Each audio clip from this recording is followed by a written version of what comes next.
Saludos, mi nombre es Jimena Apisdorf y esto es Desde el Escritorio. Pues bueno, el lunes amanecimos con la noticia de que el Prado va a ser el hogar de un Picasso. Y en España se desataron toda clase de noticias, toda clase de reacciones, de opiniones, si está bien, si está mal, si es increíble, si está bien que sean más flexibles, si no queremos que sean más flexibles, y bueno, una gran discusión al respecto.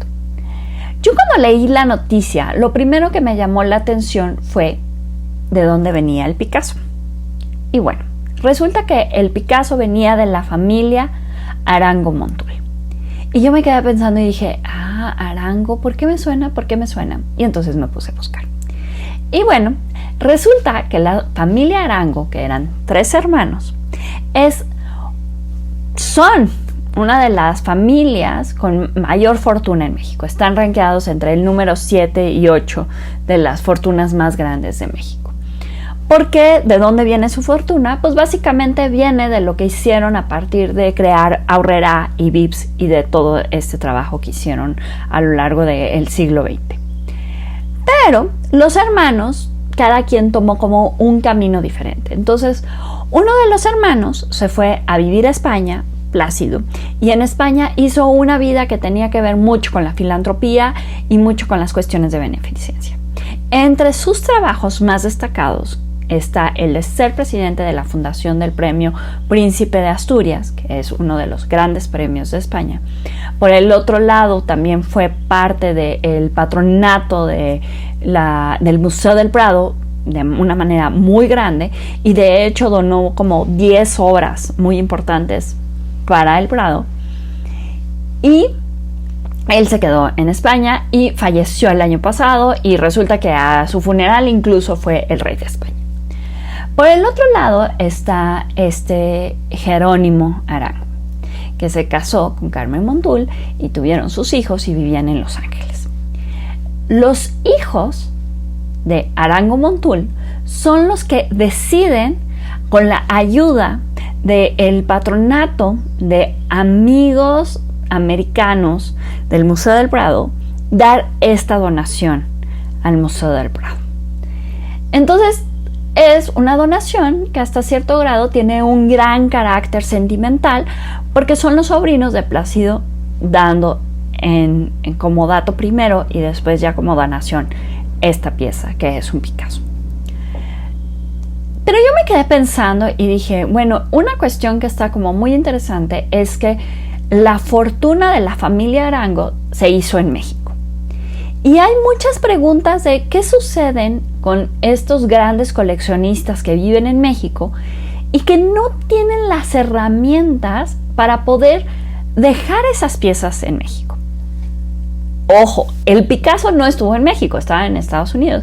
Pero vamos a pensar no nada más en la familia Arango, sino en otras familias que han hecho grandes fortunas y que han hecho grandes colecciones de arte.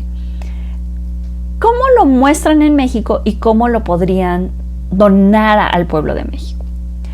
En Estados Unidos, a partir del siglo XIX y del siglo XX, la idea de los donadores, de los patronos de los museos, era como muy importante, porque era una especie de retribución. Era una especie de decir, si yo soy tan afortunado y tengo la capacidad para poder comprar estas piezas, quiero poder retribuirle algo a las personas que están ahí afuera, que a lo mejor no tienen la posibilidad de ir a los grandes museos, ir a Europa o cuestiones por el estilo, y que puedan ver estas grandes piezas. Entonces, los museos en Estados Unidos se han basado básicamente en las colecciones de grandes coleccionistas que estuvieron trabajando y que estuvieron haciendo un trabajo muy concienzudo de cómo iban a coleccionar. Aquí en México, esa figura del gran coleccionista pues no es como tan evidente. Hemos tenido grandes coleccionistas que nos han heredado muy buenas colecciones. Estoy pensando en el Franz Mayer, estoy pensando en Carrillo Gil, estoy pensando incluso en Rufino Tamayo.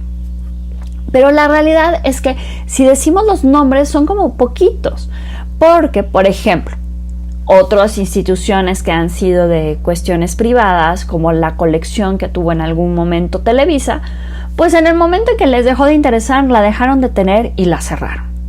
Entonces no es como una cuestión que sea como tan natural para el pueblo mexicano, ¿no? Hoy en día tenemos cada vez más colecciones privadas que han surgido en los últimos 20 años. Estoy pensando en el Museo Sumaya, estoy pensando en el Museo Jumex, estoy pensando en el Museo Caluz. Pero sin embargo, así como surgieron, pues pueden cerrarse porque a lo mejor en algún momento dado a las familias no les interesa o una cuestión por el estilo. Y entonces la pregunta es, por ejemplo, si esas colecciones las quisieran dejar al pueblo de México, ¿cómo se quedarían o qué estatus tendrían para poderse quedar? Y entonces, haciendo un ejercicio de imaginación, pensemos, ¿qué pasaría si la familia Arango dijera, no la vamos a dejar al Museo del Prado, lo vamos a dejar en México? Pues nos encontramos con preguntas primero de, pues, ¿dónde dejas un Picasso? O sea, ¿a quién lo resguarda? ¿Quién lo podría cuidar? ¿Cómo lo podríamos cuidar, no? ¿En dónde sería, en términos históricos, el mejor lugar, no? Entonces a lo mejor decimos, claro, por una cuestión de nacimiento lo podemos poner en el Museo de San Carlos, pero pues a lo mejor como es muy moderno lo ponemos en el Museo de Arte Moderno, pero a lo mejor porque era contemporáneo de Rufino Tamayo lo dejamos en el Museo Rufino Tamayo. Y sin embargo siempre queda como la idea de como ¿dónde podría quedar? ¿Y qué es lo que realmente el gobierno podría hacer como para que estas piezas, no esta en específico, otras piezas que estamos viendo, que están ahí afuera, se pudieran quedar para el aprecio de la mayor cantidad posible? Entonces, creo que es una pregunta que es muy válida, de preguntarnos cómo funciona el sistema mexicano para poder aceptar piezas. ¿Qué es lo que necesitamos para que se acepten a lo mejor más piezas y que las que tengamos las cuidemos y las apreciemos? En este sentido es muy interesante, por ejemplo, lo que hizo Diego Rivera. Diego Rivera quiso en su testamento dejar su obra al pueblo de México. Pero, como a él le había tocado trabajar con el gobierno y tenía sus dudas de cómo funcionaban ciertas cuestiones de gobierno, decidió que la mejor figura era crear un fideicomiso que estuviera en el Banco de México y que el Banco de México fuera el encargado de administrar lo que es su obra, su patrimonio, sus bienes y poder tener mayor difusión de ello. Y como Diego Rivera era el viudo de Frida Kahlo, también tenía acceso a las piezas de Frida Kahlo y a estas cuestiones. Entonces, por eso, el Banco de México es el encargado de, por ejemplo, la casa de Frida Kahlo o de la Nahuacal.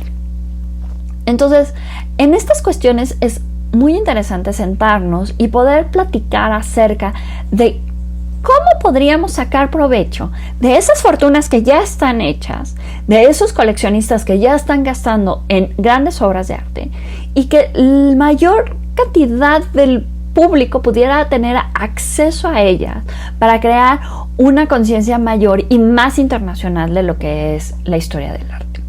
Entonces, lo único que les dejo la reflexión es, pues si tuviéramos un Picasso, ¿dónde tendría que ir? ¿Cómo tendría que ir? ¿Qué clase de historias contaríamos con un Picasso? Porque estoy segura que cualquier institución mexicana que tuviera un Picasso sería una gran posibilidad para contar muchas historias acerca de eso. Obviamente estamos enojados con Picasso por otras cosas que tienen que ver con su misoginia y todo eso, pero eso no quita de que ha sido uno de los grandes artistas. Incluso podemos platicar de eso. ¿Por qué hay tantos bustos femeninos de Picasso y qué significan cada uno de esos bustos femeninos? Bueno, se los dejo de tarea. Escríbanos por favor con sus preguntas, con sus dudas, con sus ideas de hacia dónde podríamos ir y cómo podríamos ir. Soy Jimena Apisdorf y esto fue Desde el Escritorio. Nos vemos. Bye.